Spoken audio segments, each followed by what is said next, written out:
تو انسان اس دنیا میں نہ اپنی مرضی سے آیا ہے نہ اس دنیا سے اپنی مرضی سے جائے گا. سمجھ ہے؟ یعنی انسان کو کوئی حق ہی نہیں پہنچتا کہ جب وہ آیا بھی اپنی مرضی سے نہیں ہے, جائے گا بھی اپنی مرضی سے نہیں, تو جو درمیان کا جو وقفہ ہے, درمیان کی جو زندگی ہے, اس میں اپنی مرضی کی زندگی گزارے. سمجھ رہے؟ جس نے بھیجا ہے, جس خالق و مالک نے ہمیں بھیجا ہے, جس کے حکم سے یہ انسان واپس جائے گا دنیا سے, جس کے حکم سے اس دنیا میں اللہ نے اسے بھیجا ہے, جو اس کا مالک ہے, جو اس کا آقا ہے, تو اس کے حکموں پر زندگی گزارنی ہوگی نا. اور اس کے حکموں پر زندگی گزارنے میں ہی کامیابی ہے. سمجھ رہے؟ مقصد زندگی جو ہے وہ اللہ تعالیٰ کی بندگی ہے. اور مقصد حیات کیا ہے جانتے ہو؟ اللہ کی یاد ہے. مقصد حیات اللہ کی یاد ہے.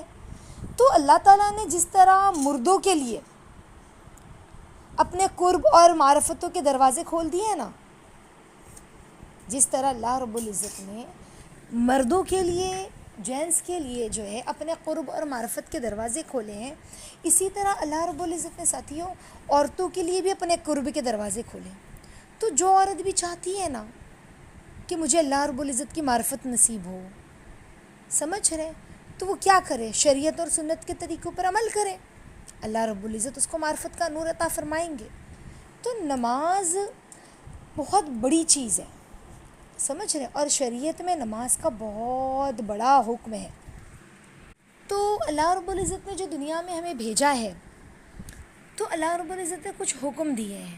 سب سے پہلے جیسے کہ ہم نے ابھی سنا کہ نماز ایمان کے بعد سب سے بڑی چیز ہے, تو نماز فرض ہے. اللہ کے نبی جب بھی کوئی مسلمان ہوتا تو سب سے پہلے اس کو نماز سیکھنے کا حکم دیتے ہیں, ہے نا. صحابہ اس کو سب سے پہلے نماز سکھاتے.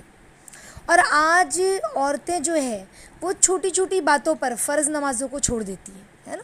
کبھی یہ بہانہ بنا لیا کہ مہمان آئے ہیں, ہے نا, تو میں ان کی مہمان نوازی میں لگی ہوئی تھی, میں نماز کیسے پڑھوں. ہاں, کبھی یہ کہا کہ بچے نے پیشاب کر دیا ہے, کپڑے گندے ہیں, کیسے نماز پڑھوں. کبھی بہانہ بنا لیا میری طبیعت ٹھیک نہیں ہے, میں نماز کیسے پڑھوں. کبھی کہہ دیا کہ میرے سر میں درد تھا, اس کے لیے میں نے نماز نہیں پڑھی. یعنی ان بہانوں کی وجہ سے نماز پڑھنے میں سستی ہوتی ہے پھر, سمجھ رہے. اور حدیث میں کیا آتا ہے؟ جس نے جان بوجھ کر, کیا فرمایا اللہ کے نبی نے؟ جس نے جان بوجھ کر ایک نماز کو قضا کر دیا, اللہ تعالیٰ اس کے فرشتوں کو حکم دیتے ہیں, جو اس کا نام جہنم کی آگ کے بنے ہوئے دروازوں میں سے ایک دروازے پہ لکھ دیا جاتا ہے. اللہ کہتے ہیں کہ جہنم سے بنے جو دروازے ہیں نا, ان دروازوں میں سے ایک دروازوں پر اس کا نام لکھ دیا جائے. آ رہی ہے بات سمجھ میں؟ تو انسان کو آگ کے بنے ہوئے دروازوں میں سے گزرنا ہوگا. کیوں؟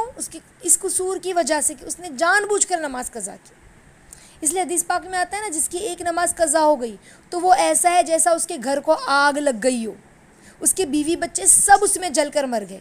جتنا نقصان اس شخص کو ہوتا ہے نا, کسی شخص کے پورا پریوار ختم ہو جائے, اس کا گھر جل جائے, تو اسے کیسا نقصان ہو. اور ہم اس شخص کو دیکھ کے کیسے ترس کے, اللہ بیچاری کی پوری فیملی ختم ہو گئی, اس کا پورا گھر جل گیا, خالی یہی بچا.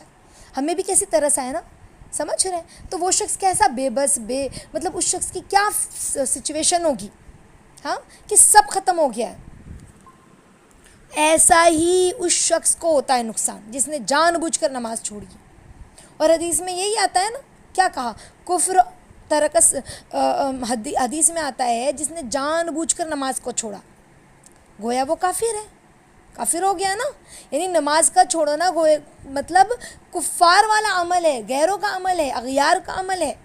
ہم مسلمان ہیں نا, لیکن سوچنے کی بات ہے, ہم کلمہ پڑھنے والے مسلمان ہیں, لیکن اللہ کے نبی کہہ رہے ہیں کہ نماز کا چھوڑنا اللہ تعالیٰ کو کتنا ناپسند ہے, کہ وہ شخص جو ہے بین الکفری والصلاتی, بین الکفری والایمانی ترک الصلاۃ, حدیث میں اللہ کے نبی نے فرمایا. تو پتہ چلا کہ اللہ کو کتنی ناپسند یہ بات ہے, کس طرح کہا. ایک مرتبہ عبد القادر جیلانی رحمۃ اللہ علیہ, اپنے وقت کے بہت بڑے بزرگ گزرے, تو وہ اپنی کتاب میں لکھتے ہیں کہ ایک بے نمازی کی نحوست جو ہوتی ہے نا, وہ 40 گھروں تک جاتی ہے. سمجھ رہے؟ اب ہم سوچیں اس بات کو کہ جس گھر میں بے نمازی انسان ہوگا اس گھر میں نحوست کا کیا عالم ہوگا. اس کے گھر سے 40 گھر تک نحوستیں جا رہی ہیں تو وہ خود جو نماز نہیں پڑھ رہا ہے تو اس کے گھر میں کتنی نحوست ہوگی. سمجھ رہے ہیں؟ اگر کسی کے گھر کی ساری عورتیں بے نمازی ہوں تو پھر نحوست کا کیا عالم ہوگا. ہاں، اسی لیے آج ہے نا عورتیں نہیں روتی پھرتی ہیں گھر میں برکت نہیں ہے، پتہ نہیں کیا بات ہے، فلاں بچہ جو ہے وہ افلاطون بنا ہوا ہے، کوئی بچہ بات سننے کو تیار نہیں ہے، بچہ جو ہے بدتمیز ہو گیا ہے نا. کبھی یہ کہتی کہ اولاد نافرمان ہو گئی ہے، کبھی یہ کہتی کہ میاں بیوی کے درمیان میں بنتی ہی نہیں ہے، انبن رہتی ہے. یہ سب نماز نہیں پڑھنے کی نحوستیں ہوتی ہے. آ رہی ہے بات سمجھ میں؟ کیوں اللہ کے نبی نے کیا فرمایا؟ ان الصلاۃ تنہی عن الفحشاء والمنکر، نماز برائی سے اور فحش کاموں سے روکتی ہے. تو ہمیں کیا چاہیے؟ ہم چاہتے ہیں ہمارے گھر کا سکون برباد نہ ہو تو ہمیں نماز کی پابندی کرنی ہوگی. آ رہی ہے بات سمجھ میں؟ عبد القادر جیلانی رحمۃ اللہ علیہ کہتے ہیں کہ بے نمازی آدمی جو ہے وہ مسلمانوں کی قبرستان میں دفن کرنا بھی نہیں چاہیے. ایسے لوگوں کو تو وہ یوں تک کہتے ہیں. اب سوچئے کہ یہ بزرگ تو بے نمازیوں کے بارے میں یہ کہہ رہے ہیں اور ہمارے کان پر جو بھی نہیں رینگ رہی ہے. کتنے بڑے بزرگ گزرے ہیں. تو نماز جو ہے وہ فرض ہے، چاہے وہ کوئی بھی وقت کی ہو. بعض لوگ کہتے ہیں کہ آپ میں نماز پڑھتی ہوں نا، 3 وقت کی پڑھتی ہوں، 4 وقت کی پڑھتی ہوں. سمجھ رہے؟ تو صرف 3-4 وقت کی نماز نہیں پڑھنا ہے.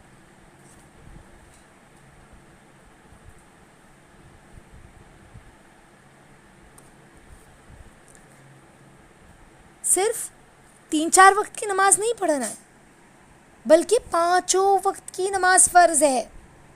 سمجھ رہے؟ یعنی عورتوں کو اللہ تعالیٰ نے جن دنوں کی نماز معاف کی ہے نا، بس وہی معاف ہے. یعنی ناپاکی کی حالت میں جو نماز نہیں ہوتی ہے، ناپاکی کی حالت میں جتنے دن وہ ناپاک ہے، پریڈ آیا ہوا ہے، حیض کی حالت میں، اتنی نماز معاف ہے. اس کے علاوہ نمازیں پڑھنی ہے، چاہے وہ بچے والی عورتیں ہوں، چاہے دودھ پلانے والی عورت ہو، چاہے کتنی بھی مصروف ہو، جاب کرتی ہو، کچھ بھی ہو، نماز کسی قیمت معاف نہیں. سمجھ رہے؟ اگر گھر میں زیادہ لوگ رہتے ہیں نا تو ان کے کھانے کا بندوبست کرتے کہ نہیں انسان، پھر نماز پڑھنی چاہیے نا. کھانے پینے کا بندوبست کر لیا، اب نماز پڑھیں. اگر گھر میں مہمان آ گئے پھر بھی پڑھنی ہے، یہ نہیں کہ بھئی مہمان آ گئے تو چھوڑ دیا. تو جو نماز پڑھنے والی عورتیں ہیں نا، وہ ان کے گھر میں کیا مہمان نہیں آتے؟ جو نماز کی پابندی کرتی ہیں کیا ان کے گھر میں مہمان نہیں آتے؟ ہاں، کیا ان کے گھر میں بچے نہیں ہیں؟ لیکن اس کے باوجود وہ تمام مصروفیات کے باوجود نماز کے لیے وقت نکالتی ہیں، بچوں کو پالتی ہیں، گھر کے کام بھی کرتی، صاف صفائی بھی کرتی، گھر کو سنوارتی بھی، لیکن نماز کے وقت میں پر نماز پڑھتی. وہ سمجھتی ہے نا یہ اللہ رب العزت کا فریضہ ہے جو مجھے کسی قیمت پر بھی ادا کرنا ہے. سمجھ رہے؟ اگر اس کی اہمیت دل میں آ جائے گی نا ساتھیوں نماز کی، تو یہ ہو ہی نہیں سکتا کہ نماز قضا ہو جائے. بھلے ہم کھانا قضا نہیں کرتے، نماز کیوں قضا کرتے؟ کھانا نہیں چھوڑتے، نماز چھوڑ دیتے. ہاں، یہ تو اللہ رب العزت کا حکم ہے ساتھیوں. جس نے اس کو عمل کیا نا وہ کامیاب ہے، اور جو چھوڑ دیا وہ ناکام ہے. سمجھ رہے؟ نماز تو ہر عاقل بالغ پر فرض ہے نا. جس نے کلمہ پڑھ لیا نماز اس پر فرض ہو گئی. کوئی بھی اس سے بری ہے ہی نہیں. کوئی یہ نہیں کہے گا کہ اب میں نماز نہیں پڑھ سکتی، میں نماز نہیں پڑھوں گی. ہر حال میں کیا کہا؟ بیٹھ کے کھڑے ہو کر نہیں پڑھ سکتے تو بیٹھ کے پڑھو، بیٹھ کے نہیں پڑھ سکتے تو لیٹ کے پڑھو. ہاں، حدیث پاک میں آتا ہے نا، اگر کوئی بے نمازی عورت قبر میں جائے گی نا تو اللہ رب العزت اس کے اوپر ایک سانپ کو مسلط فرمائیں گے. وہ گنجا ہوگا اور نہایت ڈراؤنا ہوگا. وہ اژدہا پھونک مارے گا اور اس بے نمازی عورت کے جسم کی ہڈیاں ٹوٹیں گی زہر کی وجہ سے. اس کے زہر کی، سانپ نے جو پھونکا ہے نا زہر، اس کی وجہ سے اس کو تکلیف ہوگی. جیسے ہم اگر کوئی ہمیں کوئی شہد کی مکھی بھیڑ کاٹ لے تو کتنی تکلیف ہوتی ہے. تو اژدہا کاٹے گا، وہ پھونک مارے گا تو کتنی تکلیف ہوگی. اللہ اکبر، سوچنے والی بات ہے نا. ہاں، قبر میں عورت اکیلی ہوگی، کوئی رشتہ دار نہیں، کوئی اس کی فریاد سننے والا نہیں. وہ پکارے گی کہ کوئی مجھے بچاؤ، مگر اس کی کوئی فریاد نہیں سنے گا، کوئی اس کی فریاد پر نہیں پہنچے گا. اکیلی، بے بس، بے چار. سمجھ رہے ہیں؟ کسی چھپکلی کو بھی ہم دیکھ لیتے ہیں نا تو خوف طاری ہو جاتا ہے. اگر کوئی چھپکلی ہمارے اوپر چڑھنے لگے تو ہم کتنی تیز سے جھٹکا دیں, چیخ کر اٹھیں. تو سوچیں قبر میں اگر سانپ آ جائے تو, ہاں, جس کے بارے میں کیا فرمایا حدیثوں میں, وہ ڈراؤنا بھی ہوگا, اور اس کا حال کیا فرمایا, گنجا ہوگا. حدیث میں آتا ہے نا قبر کا منظر, حدیث میں اس طرح آتا ہے جس کا مفہوم ہے کہ ایک فرشتہ جو ہے وہ ایک فرشتے کو اللہ تعالیٰ بے نمازی پر مسلط کریں گے کہ یہ بے نمازی, تم اس کے پاس جاؤ. سمجھ رہے ہیں, جس کے لمبے لمبے ناخون ہوں گے, اور اس کے جو دانت ہیں نا وہ بھی لمبے لمبے ہوں گے. اس کی آنکھوں سے اتنی وحشت ٹپک رہی ہوگی نا, اتنی ہیبت طاری ہو جائے گی کہ اس کے ناک سے دھواں نکلتا ہوگا اس فرشتے کے. اس کا جسم سیاہ ہوگا, وہ ڈراؤنی شکل کا ہوگا, لمبے لمبے بال ہوں گے. وہ فرشتہ جو ہے نا اپنے ہاتھ سے اس کی طرف بڑھائے گا, اپنے ہاتھ کو, وہ چیخ مارے گی. دنیا میں یہ عورتیں خاموشی سے ڈرنے والی تھی, ہاں, یہ تو ذرا تیز ہوا بھی چلے تو ہم عورتیں کیسے ڈر جاتی ہیں, ہاں, دروازہ ہلنے لگی تو کیسے ڈر جاتی ہے, اچانک سے دروازہ ہلنے لگا, کوئی رات میں دروازہ ٹھوکنے لگے آدھی رات میں تو کیسے ڈریں, کتنی ڈرپوک. ہاں, تو قبر کے اندر اتنا ڈراؤنا فرشتہ ہوگا, ہاں, کہ انسان سوچے کیا عالم ہوگا ڈر کی وجہ سے. خوف نہیں آ رہا ہوگا, رونے کے باوجود وہاں اس کی فریاد سننے والا کوئی نہیں ہوگا ساتھیوں. اور فرشتہ ایسا ہوگا نا کہ اس کے دل میں رحم نام کی چیز نہیں ہوگی. اس کے ہاتھ میں گز ہوگا, گز لوہے کا, جیسے لوہے کا ڈنڈا ہم کہتے ہیں نا, اور وہ آنکھیں دکھائے گا, گھورے گا, اپنے دانت نکالے گا, اپنے ناخن اس کی طرف بڑھائے گا, یہاں تک کہ اس کو اس گز سے مارے گا.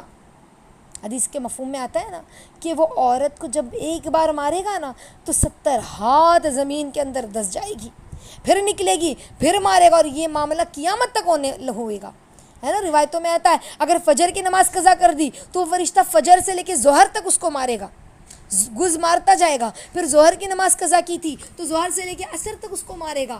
تو سمجھ میں آ رہی ہے بات ساتھیوں, ہمارے نبی صلی اللہ علیہ وسلم نے کیا فرمایا. جو عورت یہ سمجھے نا,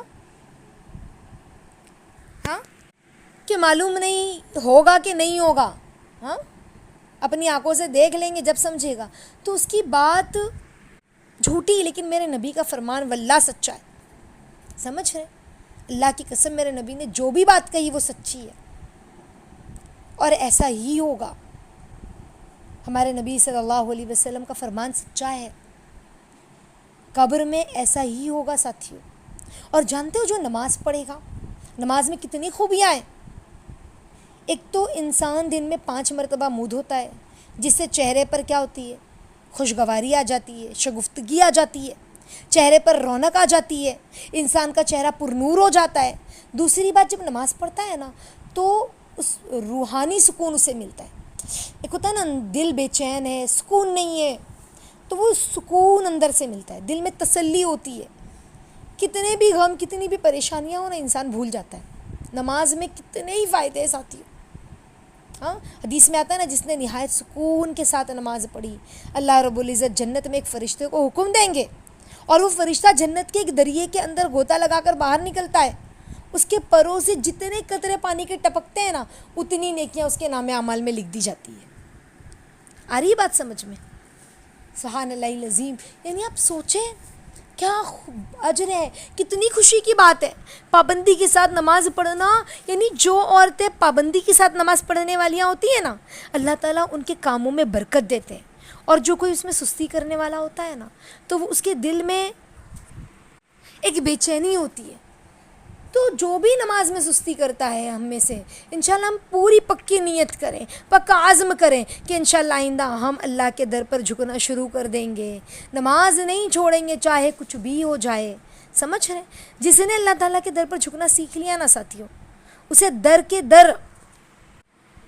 تو ہمیں کیا کرنا ہے, نماز پڑھ کر اللہ کو راضی کرنا ہے. اگر اللہ رب العزت ناراض ہو گئے نا, اگر اللہ رب العزت ناراض ہو گئے تو دنیا بھی خراب, آخرت بھی خراب. سمجھ رہے, لیکن اگر اللہ راضی ہو گئے نا تو ہمارے دن کیسے بدلیں گے ہمیں پتہ ہی نہیں چلے گا. دل کا سکون, دل کا اطمینان, زندگیاں خوشیوں والی بن جائے گی. لیکن اگر زندگی میں نماز نہیں ہے تو دل کا سکون چھن جائے گا، ہاں، زندگیوں کی خوشیاں چھن جائیں گی، پھر بندہ روتا پھرے گا. سمجھ رہے؟ سمجھ میں آ رہی ہے بات؟ تو نماز بہترین عبادت ہے، اور نماز جو ہے نا وہ سب سے بڑی قیمتی چیز ہے. نماز کیا ہے؟ قیمتی چیز ہے. آ رہی ہے بات سمجھ؟ تو ہمیں اپنے وقت کی اہمیت کا خیال کرنا ہے، اپنے وقت کو سمجھنا ہے. رابعہ بصری رحمۃ اللہ علیہ کتنی نیک بندی تھی، ہے نا. ان کے بارے میں آتا ہے کہ ایک رات تہجد کے لیے وہ اٹھی. جب تہجد پڑھ لی نا انہوں نے تو دعا کے لیے ہاتھ اٹھایا اور دعا مانگنے لگی کہ اے اللہ، دن غروب ہو چکا، رات آ چکی، آسمان پر ستارے چمک رہے میرے مالک. اے اللہ، دنیا کے بادشاہوں کے بادشاہ، سب کے دروازے بند ہیں، صرف آپ کا دروازہ کھلا ہے. ہاں اے اللہ، میں تجھ سے تیری رحمت کا سوال کرتی ہوں. تو سوچے وہ کتنی نیک ہستیاں تھیں ساتھیوں، جو رات کے آخری حصے میں اٹھ کر بھی اللہ سے اللہ کا رحم مانگتی تھی، اللہ عبادت کرتی تھی، نماز پڑھتی تھی. آج دن کی نمازیں ہم سے پڑھی نہیں جا رہی ہے. ہاں، اللہ ہم سب کو نماز پڑھنے کی توفیق عطا فرمائے. وقت کی اہمیت کو سمجھیں ساتھیوں. قبر میں افسوس نہ ہو کہ کاش مجھے دنیا میں کچھ اور وقت مل جائے، ہے نا، تو میں واپس جاؤں اور جو کچھ میں نے کمی کی ہے، جو میری نمازیں چھوٹی میں اس کو واپس پڑھ لوں. تو کوئی پچھتاوا، کوئی فائدہ نہیں ہے اب پچھتا کر. جب چڑیا چگ گئی کھیت، کہتے ہیں نا، ہاں، تو اب پچھتا کر کوئی فائدہ ہے؟ اسی لیے ہمیں اپنے وقت کی اہمیت کو اور نماز کی قدر و قیمت کا احساس ہمارے دل میں ہونا بہت ضروری ہے ساتھی، بہت ضروری ہے. سمجھ رہے؟ اللہ تعالی ہم سب کو 5 وقت نماز پڑھنے کی توفیق عطا فرمائے، اللہ کے سامنے جھکنے کی توفیق عطا فرمائے، نیکیوں کو کمانے کی توفیق عطا فرمائے. اللہ رب العزت نہیں کہتے کہ کتابوں میں آتا ہے، معاف کرنا، کہ جب بندہ نماز کے لیے کھڑا ہوتا ہے تو فرشتہ کہتا ہے تجھے پتہ ہے تو کس کے سامنے کھڑی ہے؟ اگر تجھے پتہ چل جائے کہ تو کس کے سامنے کھڑی ہے تو قیامت تک سلام نہ پھیرے. سمجھ؟ پہلوں کی وقتوں کی مائیں کیسی ہوتی تھی، اپنے بچے کو دودھ بھی پلاتی تھی نا تو باوضو ہو کر، اور آج کی مائیں موبائل دیکھ کر، ہاں، ناچ گانا دیکھ کر، موسیقی سن کر. ہاں، تو جب عورتیں نمازی ہوتی ہیں نا تو اس کے بچوں کے اندر بھی وہ انوار منتقل ہوتے ہیں. جب بچوں کو ماں دودھ وضو بنا کر پلا رہی ہے تو بچوں کے اندر اتنا اثر ہے. تو جب ماں کے اندر نماز ہوگا، اس کی روحانیت پاکیزہ ہوگی، اس کے اندر نور ہوگا تو بچے کے اندر کتنی نورانیت آئے گی. آ رہی ہے بات سمجھ میں؟ تو انشاءاللہ ہم سب پکا ارادہ کریں، خود بھی نماز پڑھیں. آپ سوچیں نماز کا کتنا سخت حکم ہے کہ اللہ کے نبی فرماتے ہیں کہ 7 سال کا بچہ ہو جائے تو اسے نماز پڑھنے کا حکم کرو، اور 10 سال کا ہو جائے تو نماز نہ پڑھنے پر مارو. کیسا حکم ہے؟ یعنی کتنی سختی ہے نماز کی. آپ لوگ سمجھ رہے ہیں؟ اللہ تعالیٰ